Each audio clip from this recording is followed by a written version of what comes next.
Donc son histoire est assez floue car de la LPA, il a été adopté et en fait, il a été enlevé à sa propriétaire car il s'est sauvé et il aurait tué un autre chien. Donc voilà comment on me l'a présenté. Donc déjà, d'une part, un chien qui en tue un autre, bon, vous connaissez la suite. Moi, j'ai pas cherché à comprendre, je ne juge pas. Et bah, j'ai fait confiance. Et il était adorable, même si voilà, il était surexcité. Voilà, c'était un mâle, donc il était déjà fort. Mais on l'a promené. On donnait en fait donc des knackis qu'on avait coupés en morceaux. Et c'était donc sa récompense. Et, euh, et tout s'était bien déroulé. Donc même avec les chinchillas, au départ, oui, il a foncé un peu dans les cages lorsqu'il les a vus bouger. Bon, mais après, enfin voilà, c'est son instinct. Et ensuite, ensuite voilà, il est à la maison et j'ai réaménagé un peu. Et les chinchillas, je les ai mis plutôt du côté de mon bureau. Donc par rapport aux meubles que voilà, j'ai vraiment tout réaménagé pour pas qu'ils puissent rentrer dans la pièce où étaient les chinchillas. Et de ce fait-là, le fait qu'il ne les voyait pas, il était calme et il restait dans l'appartement calme. Donc bien sûr, j'ai eu des mises en garde, donc des SMS, hein, donc d'échanges par rapport à Olaf et qu'il fallait acheter une cage. Donc on a acheté la plus grande cage qu'on puisse trouver. En fait, j'ai eu mon accident le 13 mai. Et donc pratiquement tous les jours, j'avais donc des infirmières qui venaient chez moi me refaire les pansements parce que j'avais des agrafes et tout ça. Les photos, c'est vraiment très moche.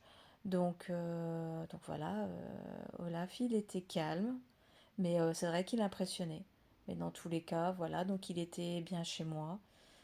J'ai des témoins également, donc des parents qui sont venus chez moi avec leurs enfants et qui ont pu témoigner. En avril, j'ai tenté l'expérience d'un cours canin avec Olaf. C'était la première fois pour lui. C'est vrai que c'était assez bruyant, donc beaucoup de chiens ce jour-là. Et en fait, Olaf n'arrivait pas à se concentrer. Donc parfois, il était imprévisible. Il pouvait faire un bisou à un chien et 2 secondes après, lui aboyer dessus. Donc il fallait redoubler de vigilance, car il avait de la force. Donc je le maintenais. C'était assez éprouvant car pendant mon hospitalisation, ma fille ne pouvait pas me rendre visite dans ma chambre à cause du Covid. Et voilà, donc moi j'avais une personne de confiance. Parce qu'il faut savoir que voilà, j'étais très fatiguée à cause des médicaments. J'ai dû, j'ai dû apprendre petit à petit à m'habiller, à faire le ménage, à manger. Donc je faisais tout de la main droite, donc c'était très compliqué pour moi. Et donc cette personne de confiance, mon ami, il m'aidait au quotidien, car je pouvais pratiquement rien faire. Il s'occupait également donc de mes animaux. Voilà, donc ma fille, elle sait se laver et s'habiller seule. Donc pour ça, voilà. Moi, j'avais contacté mon assurance pour une aide, mais cependant, voilà, comme j'avais à la maison un Rottweiler, il fallait qu'il soit hors de l'appartement et surtout que la personne donc devait avoir des connaissances en termes de chaîne de catégorie et personne n'avait le profil. Donc même le fait de posséder un chien, voilà, c'était compliqué. Voilà, il faisait que rentrer, sortir sur le balcon. Et puis voilà, faut savoir que lors des promenades, même avant mon accident, eh bien, il était jugé. Voilà, même nous, hein. Euh, voilà, on ne comprenait pas euh, pourquoi il portait une muselière alors que c'est un chien de catégorie. Et je sais également qu'on peut se voir faire retirer le chien et même avoir une amende. Voilà, par rapport à mes formations antérieures, donc j'ai connaissance donc des lois et je les applique. Donc on me regardait avec mépris, on s'approchait promptement, chose qu'il ne faut jamais faire avec un chien. C'est quoi comme chien? Vous avez besoin de lui mettre ça, tout en parlant de la muselière. Il est méchant. Alors oui, effectivement, avec des gens comme ça, voilà, on peut pas trop discuter. Puis ils ont aucune connaissance des chiens, parce que oui, moi je l'attache. Oui, il porte une muselière parce que c'est la loi. D'autres chiens dans la résidence ne sont pas attachés. Donc voilà, et pourtant il y a des pitbulls. Voilà. Mais justement, comme ils ne portent pas la muselière, ils n'attirent pas l'attention et comme donc on m'empêchait aussi de rentrer chez moi.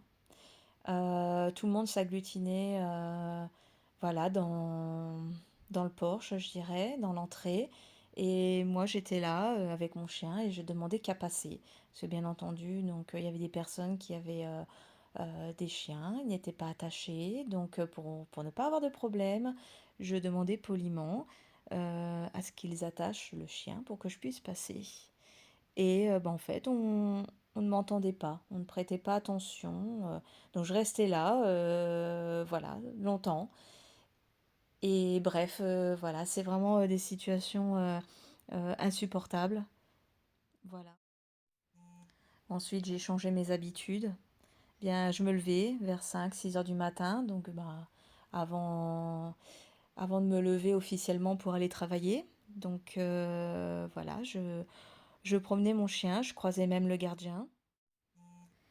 C'est du mépris. Je dérange quelque part parce que voilà, on jetait des mégots sur mon balcon pour que bah, mon chien les bouffe, hein, visiblement. On jetait donc des, des sortes de boulettes de plastique, je sais pas quoi. Donc voilà, des jets de pierre aussi, j'ai eu. Euh, voilà, apparemment, donc voilà, c'est la peur, ouais, je pense que c'est ça. Et aussi, bien comme on m'avait déjà vu avec mes rats, bon, là, à ce moment-là, j'en avais plus. Un jour, il y a un de mes rats qui était passé par le balcon, et donc je suis allée récupérer chez ma voisine. Bon, même à la fête des voisins, voilà, j'avais mes rats sur moi.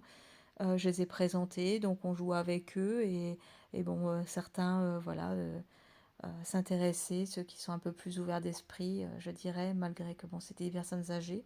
Il y en a une en particulier qui avait pris un de mes rats sur elle, quoi. J'en avais deux à l'époque, et puis bah voilà, tout s'était bien passé, et je leur ai dit, bah regardez, vous voyez, c'est vraiment adorable. Euh, donc il y avait mon ami également qui, quand moi j'étais au travail, en fait, bah, il passait et puis bah, il prenait Olaf, et puis bah, parfois, voilà, il me faisait la surprise de venir au travail, et puis bah, voilà, bah, pendant ma pause déj, et puis bah, voilà, je rencontrais bah, mon chien, et puis je l'ai présenté et tout aux collègues. Euh, et puis un jour au soir, comme ça, on est même parti à Jardiland pour le laver, pour lui faire prendre son bain. C'était plus évident que dans la baignoire. Voilà, au moins bah, il était calme. Et puis non, ça s'est vraiment bien passé. Donc entre-temps, j'ai fait de nombreuses relances hein, pour avoir l'ICAD, car là aussi, voilà, ça a pris du temps. Pourtant, c'est indispensable pour l'éducation canine. Mais aussi en cas de contrôle de police. Et c'est pour ça que, comme je disais, par rapport à la loi, je la connais très bien. Donc je me suis présentée plusieurs fois à la gendarmerie en disant que j'ai un chien de catégorie, mais qui n'est pas à mon nom, j'ai pas l'ICAD. Et on m'a dit, repassez nous voir quand vous aurez l'ICAD. J'ai dit, oui, mais moi j'ai besoin quand même de le déclarer, parce que s'il y a un contrôle, j'ai pas envie d'avoir des ennuis. Mais non, refus. Donc par deux fois, même si j'avais l'assurance canin, non, il n'était pas à mon nom.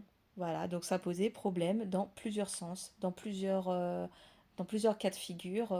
Oui, c'était problématique. Le fait aussi que je voulais partir en vacances avec lui, ben non. Enfin voilà, j'ai tout le temps ce barrage, le fait que bah, l'ICAD, voilà, il tardait. voilà, le changement tardait. Je comprends toujours pas pourquoi donc les associations s'amusent à ça, sachant que là on parle de chiens de catégorie. Non, c'est important de l'avoir. Donc début juillet, Olaf rentrait, sortait sur le balcon, il faisait bon, donc ma fille pouvait le brosser, il jouait, il était habitué dehors, donc voilà, ça posait pas de problème. Donc moi j'étais toujours en accident de travail. Comme je disais, voilà, je pouvais trouver des mégots, des déchets sur mon balcon, du chocolat aussi. En fait, donc Olaf était aussi une distraction par rapport, voilà, aux enfants. En face, le bâtiment en face, il y a une maman voilà, qui sortait avec ses enfants et voilà, ça l'amusait de voir mon chien sur le balcon et puis voilà, on le faisait aboyer. Donc voilà, donc je peux pas dire que ça l'agaçait, enfin quand même parce il se levait, il montait au-dessus de la barrière pour se montrer. Bah, parfois il pouvait aussi voilà aboyer, ce qui est normal puisque si on fait wou wou wou wou, oui, enfin logique, enfin je comprends pas. Moi je l'ai même dit à la maman, enfin voilà, je fais comprendre comme ça, bon que c'était pas une situation, ça se fait pas.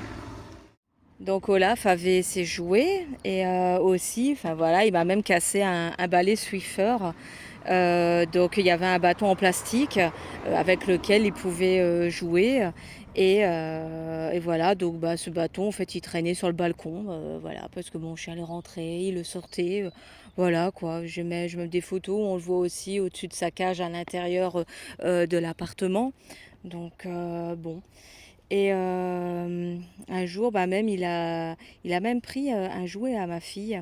Et, euh, et donc là, moi, je ne l'ai pas réprimandé parce que comme j'ai dit à ma fille, un chien, lorsque tu abandonnes, lorsque tu abandonnes ton jouet, donc lorsque tu abandonnes ton jouet, que tu laisses traîner tes affaires, et ben en fait, un chien, pour lui, c'est un abandon. Voilà, tout simplement. Donc, je n'ai même pas crié dessus. J'ai appelé ma fille. J'ai dit, regarde, tu vois où il est ton jouet? Donc, j'ai demandé à mon chien qu'il le rende et il l'a rendu. Et je lui ai dit, donc voilà, on peut rien lui dire parce que pourquoi? C'est toi qui as laissé traîner ton jouet. Je, J'explique à ma fille, voilà, donc chaque situation pour qu'elle comprenne bien, voilà, donc un chien, comment lui, il interprète les choses. Donc en journée, il faut savoir que bah oui, bah, j'étais chez moi, ce qui est normal, parce que j'étais en accident de travail et j'entendais souvent un chien aboyer de l'autre côté et il était souvent sur le balcon. Donc il était souvent sur le balcon et voilà, donc il pouvait aboyer à chaque fois qu'il voyait quelqu'un passer. Et aussi donc un chien qui lui aboyait mais à partir de 20 heures et jusqu'au soir, voilà, qui lui était dans les étages au-dessus. Donc bon, c'est pas... Voilà, moi j'ai fait des enregistrements, j'ai même contacté la police et j'en ai avisé donc mon bailleur ainsi que la mairie. Donc un soir, début juillet, donc j'avais croisé le voisin qui m'apportait des livres et il devait monter pour m'en apporter. Voilà, des livres d'enfants. Bon, je dis pourquoi pas. Bref, donc ça il a déjà fait auparavant. Et on sonne à ma porte, donc on sonne chez moi. J'ai ouvert sans regarder et j'ai été voilà, surprise de voir mon voisin voilà, du dessus voilà, qui m'a fait des menaces. Donc il a été très agressif. Il disait qu'il n'en pouvait plus d'entendre mon chien. Euh, voilà, qu'il y avait même une pétition contre moi. Bon, j'en ai pas entendu parler, il y avait que lui visiblement, voilà, qui disait ça. Moi, j'ai pas du tout compris. J'ai même montré. J'ai ben regardez, mon chien, il est là à l'intérieur. Euh, il m'interrompt en disant qu'il s'en fout des autres chiens, que sa fille elle a peur du mien et que ben, justement mon chien n'a rien à faire en appartement, alors qu'il y a des chiens beaucoup plus gros que le mien, mais bon. Voilà, lorsqu'il a vu mon chien qui est venu en fait à la porte, il a reculé, il a dit il est méchant, donc il me tutoyait, il levait la main et, euh, et donc il a même fait des menaces. Donc mon ami qui était là, il s'est interposé, il lui a dit écoutez, voilà, monsieur, je vous demande quand même le vouvoiement. Il le connaissait pas, hein. Et bref, donc mon voisin, il s'est mis à crier et à dire je te vois dehors, tu vas voir ce qui va t'arriver. Et il a donné un gros coup de poing dans ma porte. Donc on en est resté là. Mais j'en ai parlé tout de même donc à mon bailleur. J'ai appelé pour prévenir que voilà, j'ai eu des menaces. Et moi, je ne savais pas quoi faire. Et je me suis dit, bon, voilà, il n'y a que lui qui se plaint. Peut-être. Donc je précise que mon bailleur, il m'a certifié qu'il n'y avait rien à mon encontre. Donc voilà, ce qui prouve que ça pouvait être que lui, hein, qui disait ça. Moi, j'étais toujours embêtée parce que voilà, mon chien n'y était pas déclaré. Euh, donc voilà, on me saluait, hein, jamais personne ne s'est plaint. Donc mon accident a eu lieu au mois de mai. Au mois de juillet, j'ai eu une place qui s'est libérée en fait à l'hôpital. Donc je faisais de la rééducation avec de l'arthromoteur et tout ça. Des massages également, donc c'était vraiment voilà, donc quelque chose d'intensif. Voilà, j'ai réappris à bouger mes doigts, voilà, beaucoup de choses. Et c'est le 12 juillet que tout a commencé. Parce que donc c'est le jour où je suis allée à l'hôpital. Voilà, c'était mon premier jour. Voilà, donc